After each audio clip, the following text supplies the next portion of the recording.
Magnificat anima mea Dominum, et exulta in spiritus meus, in Deo salutari meo, quia respexit humilitatem mansile sue, ex enim ex hoc beata medicent omnes generationes. quia fecit mi magna qui potens est. Bonjour chers auditeurs. Le salut de l'humanité a-t-il débuté par un cri ou un murmure, par une conquête glorieuse ou un simple « oui ». L'histoire de notre rédemption ne s'est pas écrite dans la fureur d'un empire, mais dans l'humble silence d'une maison en Galilée. Avant que les rois ne soient détrônés et les cieux ouverts, une seule parole a suffi pour que la lumière pénètre le monde. Quand l'ange Gabriel a prononcé cette salutation inattendue, « Réjouis-toi ». Le premier mot de notre libération a été un appel à la joie. C'est le oui d'une seule femme, la Vierge Marie, qui a mis en mouvement le plan divin. Un consentement mystérieux qui a fait résonner le ciel et la terre, un oui qui a changé l'histoire pour toujours. La figure de Marie n'émerge pas subitement dans l'histoire biblique, mais comme l'accomplissement de promesses prophétiques, en particulier celle d'Isaïe. Voici que la Vierge a conçu et qu'elle enfante un fils, et elle lui donne le nom d'Emmanuel. Dieu a choisi l'humilité d'une jeune fille de Nazareth pour réaliser le salut, inversant ainsi les attentes de la sagesse humaine qui aurait cherché la gloire. Cette décision met en lumière que la foi et l'obéissance sont des vertus supérieures à la puissance et à la renommée. L'épisode de l'Annonciation, relaté dans l'évangile de Luc, est le pivot de cette histoire. L'ange Gabriel annonce à Marie qu'elle concevra un fils par la puissance du Saint-Esprit, qui sera appelé le Fils du Très-Haut. La réponse de Marie est un acte de foi total. « Voici la servante du Seigneur, que tout m'advienne selon ta parole. » Ce fiat établit un contraste théologique avec la désobéissance d'Ève. Marie est ainsi la nouvelle Ève, qui, par son oui, répare le nom de la première Ève, permettant à Dieu d'offrir la rédemption à l'humanité. Après l'Annonciation, Marie se rend chez sa parente Élisabeth. Le salut de Marie fait tressaillir de joie l'enfant, Jean-Baptiste, dans le sein d'Élisabeth, un signe prophétique de la présence du Sauveur. En réponse à la bénédiction d'Élisabeth, Marie entonne le Magnificat, un chant audacieux qui proclame la nature révolutionnaire du royaume de Dieu.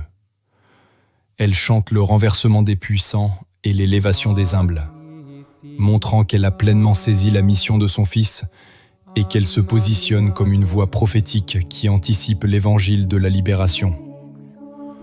Le Sauveur du monde naît dans la plus grande humilité, une crèche, conçue par l'Esprit Saint et exempt de péché. La tradition affirme que Marie a donné naissance à Jésus sans douleur physique, en contraste avec la malédiction d'Ève, une absence de douleur qui s'oppose à l'immense souffrance qu'elle éprouvera spirituellement au pied de la croix. Le premier miracle public de Jésus, relaté dans l'évangile de Jean, a lieu lors d'un mariage à Cana. C'est Marie qui en est l'initiatrice en disant à son fils « Ils n'ont pas de vin ». Bien que la réponse de Jésus « Femme, que me veux-tu? Mon heure n'est pas encore venue » puisse paraître abrupte, le terme « femme » est un titre respectueux et solennel qui renvoie à la femme de la Genèse, la nouvelle Ève. Marie, qui a compris la réponse de Jésus, donne au serviteur l'instruction qui régit toute vie de disciple. Tout ce qu'il vous dira, faites-le. Cet acte de foi est le moteur du premier signe que Jésus accomplit et qui préfigure le don du vin de l'Eucharistie. Au cours de son ministère, Jésus redéfinit les liens du sang. Interrogé sur sa famille, il proclame que « quiconque fait la volonté de Dieu, celui-là est mon frère, ma sœur et ma mère ». Cette parole n'est pas un rabaissement de Marie, mais son exaltation, car elle est la première et la plus parfaite de ceux qui ont fait la volonté de Dieu. L'évangile de Jean dépeint la scène du calvaire avec une précision saisissante. Tandis que d'autres fuient, Marie se tient debout au pied de la croix, fidèle et inébranlable. Sa présence n'est pas celle d'une figure accablée et prostrée, mais celle d'une femme vaillante d'une dignité immense qui contrôle sa douleur. Elle embrasse la souffrance de son fils dans un acte de véritable compassion, ce qui signifie littéralement « souffrir avec ». C'est depuis la croix que Jésus, dans l'ultime moment de sa vie terrestre, s'adresse à sa mère et aux disciples qu'il aimait, Jean. Il dit « Femme, voilà ton fils » et aux disciples « Voici ta mère ». Ce n'est pas un simple acte de dévotion filiale, mais une proclamation solennelle de réalité messianique profonde. En l'appelant à nouveau « Femme », Jésus confirme son rôle de nouvelle Ève. En la donnant aux disciples, il la donne à tous ceux qui l'aiment et le suivent, l'établissant comme la mère de la nouvelle humanité et la mère de l'Église. Après la résurrection de son Fils, les Écritures mentionnent une dernière fois Marie présente avec les apôtres et les autres femmes, dans une posture de prière et d'attente de la venue de l'Esprit Saint.